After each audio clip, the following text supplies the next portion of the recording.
Positive influence can have an incredible effect on your life, but so can negative influence. Both will take you somewhere, but only one will take you in the direction you truly wish to go. It's so easy just to dismiss the things that influence our lives. The man says, I live here, but I don't think it matters. I'm around these people, but I don't think it hurts. I would take another look at that. I've got a good phrase for you. Everything matters.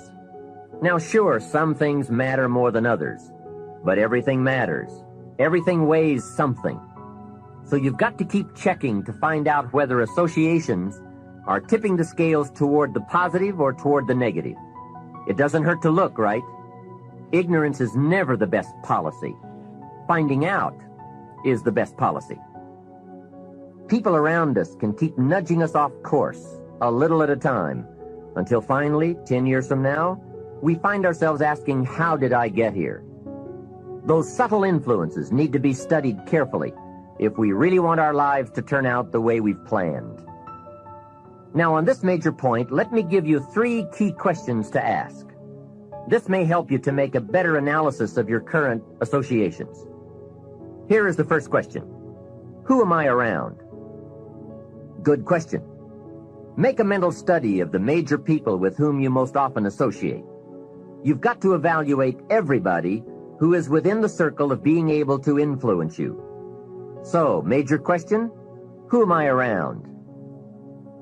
Next question, what are they doing to me? That's a major question to ask. What have they got me doing? What have they got me listening to? What have they got me reading? Where have they got me going? What have they got me thinking? How have they got me talking? And how have they got me feeling?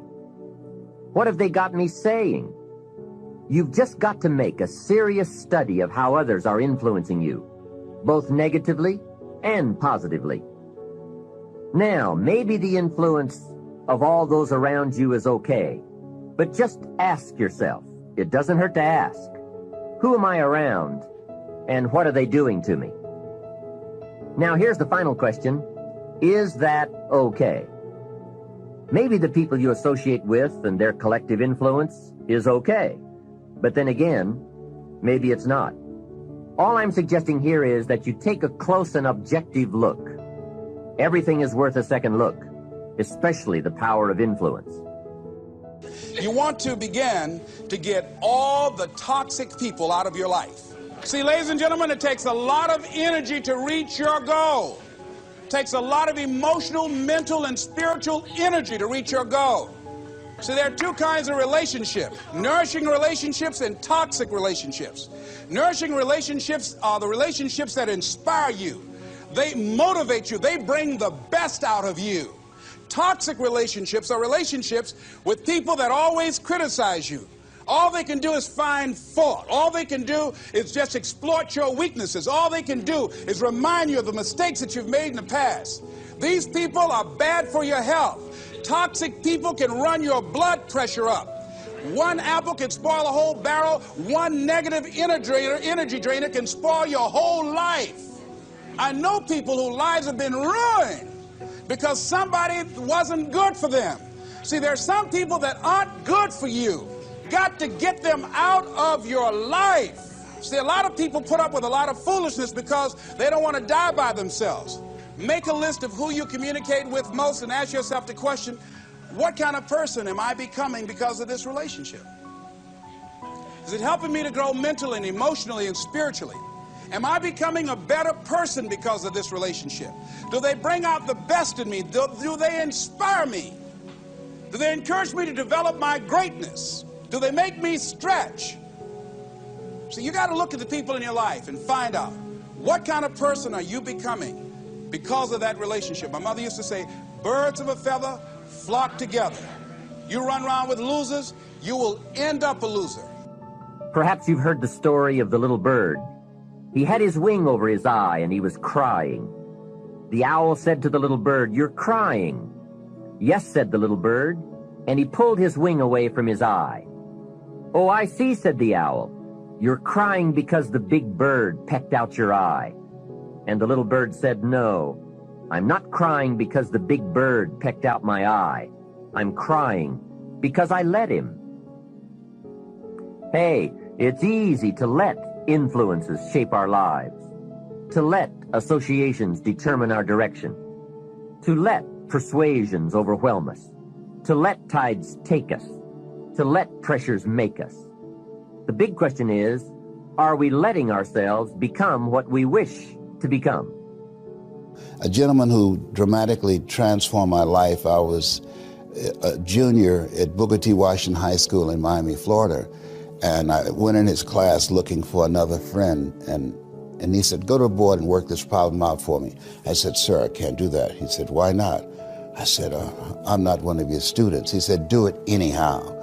And the other kids started laughing, saying, he's Leslie, he's DT. And he said, what's DT? His brother is smart, but he's the dumb twin. And I said, I am, sir. And he came from behind his desk and he pointed at me. He said, don't you ever say that again. Someone's opinion of you does not have to become your reality. And he taught me three things. He said, if you want to become successful in life, young man, he said, number one, you got to change your mindset. He said, you don't get in life what you want, you get in life what you are. Number two, practice OQP, only quality people. And the third thing he said, develop your communication skills, because once you open your mouth, you tell the world who you are. Never underestimate the power of influence. What an important statement. The influence of those around us is so powerful. Many times we don't even realize we're being strongly influenced because it generally develops over an extended period of time. Peer pressure is an especially powerful form of influence because it is so subtle. If you're around people who spend all they make, chances are excellent that you'll spend all you make. If you are around people who go to more ball games than concerts, chances are excellent that you'll do the same. If you're around people who don't read many books, chances are excellent you won't read many books. Consciously develop and maintain your social networks. And that also means, well, let's talk about friendships for a minute. Here's how you know if someone's your friend. A, you can tell them bad news and they'll listen. They won't tell you why, you're stupid and why that bad thing happened to you and how something worse happened to them once and, derail the whole conversation. You can actually tell them bad news and they'll listen. So that's a good thing. And then this is a weirder thing. You can tell them good news and they'll help you celebrate. You got to surround yourself with people who want the best for the best part of you. And so it's acceptable and desirable to try to surround yourself with people who are facilitating your development. And you might say, well, I've got people around, I know them well, they're not doing that well, and they don't fit into that category. If they'll listen and cooperate with you and move towards a better future, great. If they don't pay any attention and they keep doing the same damn things over and over and they're not going anywhere and it's painful, then maybe the proper thing to do is say, you just have your misery. I'll go off and have my life. And maybe you'll wake up at some point in the future and think that's a better way of being. You have, I would say, both the right and the responsibility to surround yourself with people who are good for the best part of you. In this most important subject of association, here are some actions you may want to take. First, disassociation. You may, after a study of those three questions, who am I around, what are they doing to me, and is that okay, you may come to the serious conclusion that there are some people you just have to break away from. I'm not saying that it's an easy step to take, and it's not to be taken lightly. However, I am saying it may be an essential task. You may just have to make that hard choice not to let certain negative influences affect you anymore. Remember, it could be a choice that saves the quality of your life. The second action you may want to take is limited association. It could well be that you are spending too much time in a certain area of your life with a certain group of people. It's easy to put time and effort in the wrong place. The guy spends 3 hours at the ball game and 30 minutes listening to the sermon. See, that's called out of balance. 30 minutes for spirituality, 3 hours for entertainment. That doesn't weigh well 5 years from now, 10 years from now, when you take a look at the sum total of your values in your life. Here's one of the easy ways to end up with a mediocre average life: spending major time on minor things. Sophisticated people learn to weigh everything before they spend time or money. You've got to weigh before you pay. Whether you're going to spend heavy time or light time, you've just got to weigh. Otherwise, if you're not careful, you can get trapped into spending heavyweight time with lightweight people. Now, it's okay to have casual friends as long as you give them casual time, not serious time. Spend major time with major influence and minor time with minor influence. It's so easy to do just the opposite, but don't let it be said that you fell into that trap. So maybe all you need to do to change some of the influences in your life is not to eliminate them, but merely limit them. Say, I have a good time with these people, but I'm not going to spend days and days with them anymore. I'm just going to cut that down and save some of that time for more major people and more major enterprises. Remember, it's your life. You can spend your time with whomever you want and whenever you want. Take a look at your priorities and your values. We have so little time at our disposal. Wouldn't it make sense to invest it wisely? If you have only $100 in your pocket, it's okay to spend 20 for fun and put 80 toward your important values and commitments. But would you be happy reversing those percentages? Better to put the majority of your money where you know it will get you a positive return, rather than put it where the taste is brief and the results are poor. Of course, you must be the judge. You must determine whether the situation and the people call for disassociation or limited association. But remember, if it isn't taking you where you want to be 5 years from now, 10 years from now, now is the time to fix it. You will move in the direction of the people that you associate with. It's important to associate with people that are better than yourself, and actually the most important decision many of you make, not all of you, will be the spouse you choose. Right. And you want to associate with people who are the kind of person you'd like to be. You'll move in that direction, and the most important person by far in that respect is your spouse. I can't overemphasize how important that is, and you're right.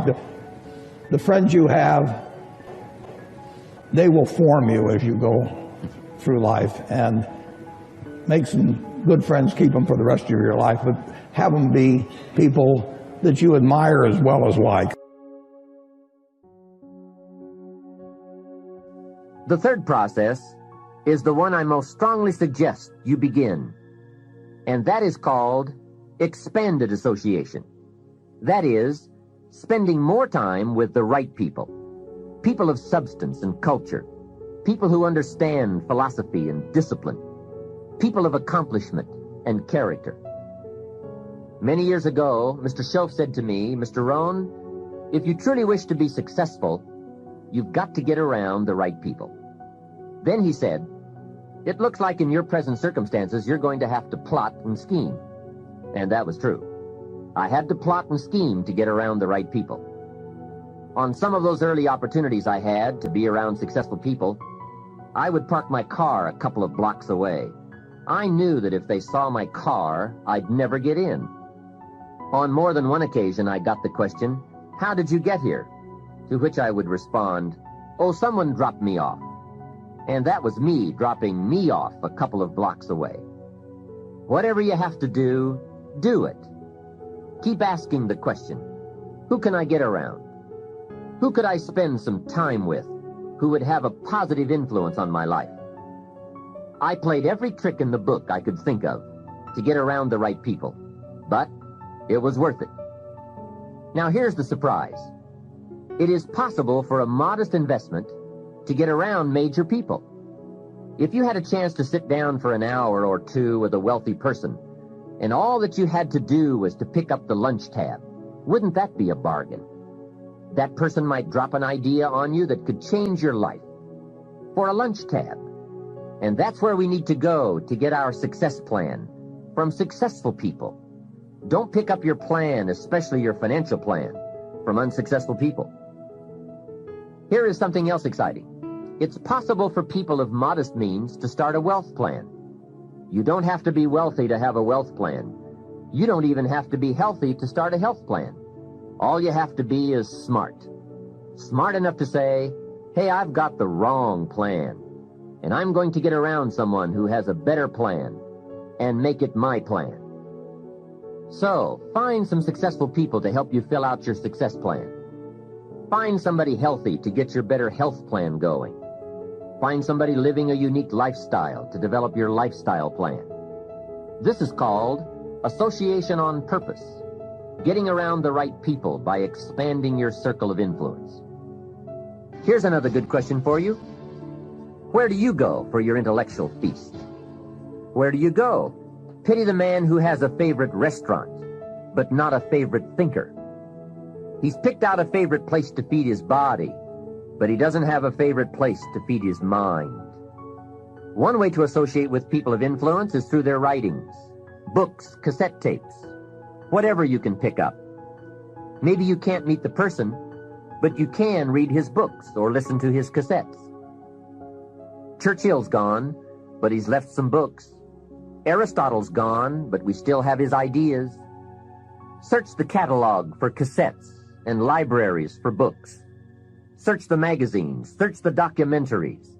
They are full of chances for association and intellectual feasting. But in addition to reading and listening, we also need a chance to do some talking and sharing. I have some people in my life with whom I spend time on a regular basis, who help me with important life questions, who help me refine my own philosophy, weigh values, and ponder questions about success and lifestyle. We all need associations with people of substance to provide influence concerning major issues: society, money, enterprise, family, government, love, friendship, culture, taste, opportunity, community.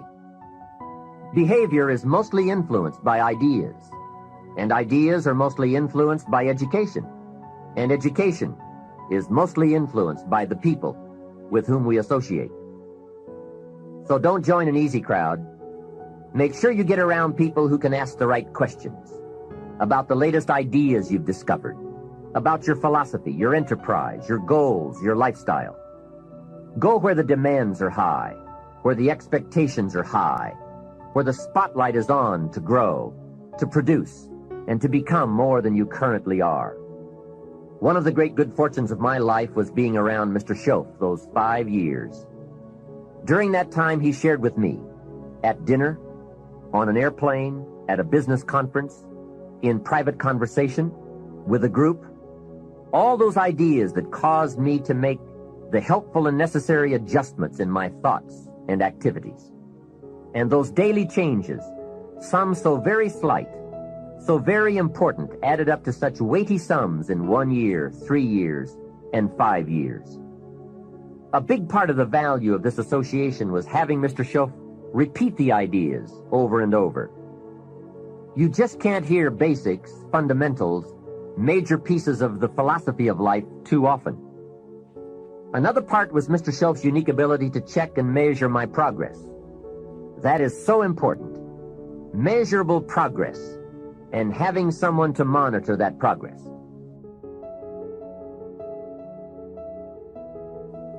I will never forget my first list of goals that I put together after Mr. Schoaf's breakfast lecture on setting goals.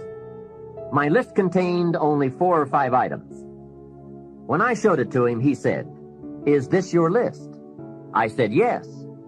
Then he started asking those very wise questions that all people of success and substance are inclined to ask. He asked, "How about your health goals?" I didn't have any of those on my list. He asked, "How about your investment goals?" Those were lacking.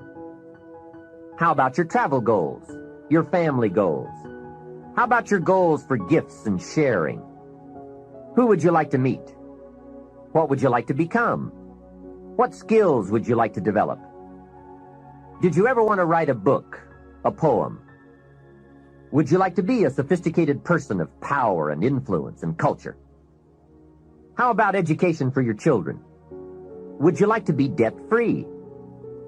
How about a splendid library stocked with the best of books? Would you like to make some new friends? Did you ever want to parachute out of an airplane? Fly a glider? Own a music library? Would you like to see New York? Visit Paris? Explore Rome? Do you need a ranch someday? A cabin in the mountains? Is there something you'd like to prove? A mark you'd like to make? Wow, what a mind-expanding conversation that was. And this was only one of many to come over those 5 years. What fantastic help it is to have someone who can ask the right questions. Remember, it's not just the answers that are important. It's the questions. Some of the most valuable influence comes from people with the awareness and skill to ask the major questions. Here's a project you might consider. Choose 2 or 3 people for whom you have a great respect. Ask each of them to make a list of the major questions they would ask if they wanted to help someone make the best choice that would lead to a successful and happy life. If you get 3 lists, you will be surprised at the difference among them. Successful people approach life from a variety of experiences and a variety of attitudes. Now, from these questions, you may get enough homework to get busy on for years to come. Another benefit of my association with Mr. Schoaf was that I kept growing in experience, knowledge, and accomplishment, and was able to bring all that value to the same basic questions. What a learning experience that was. Some of the early questions I had shrugged off, I now saw a growing importance they had. It was really my education that was changing, not the questions. It's like reading the Bible or listening to cassettes. When you have some added, measurable experience, you now bring to the reading and listening a new worth. You now listen and read at a new level. And the substance gleaned, the wisdom gathered from that new level can well be where your fortune and the best of your lifestyle can be developed. One more thought, and that is, strive to become the kind of person that people of quality and substance would want to be associated with. Become a person of skillful language, positive attitude, well-read and well-disciplined, a person of culture and intelligence. You will be uniquely rewarded by this reputation, drawing exciting people to you. Remember, to attract valuable people, you must be attractive. Constantly be aware of the power of influence. Continually weigh your time and your associations and put them to better work for you.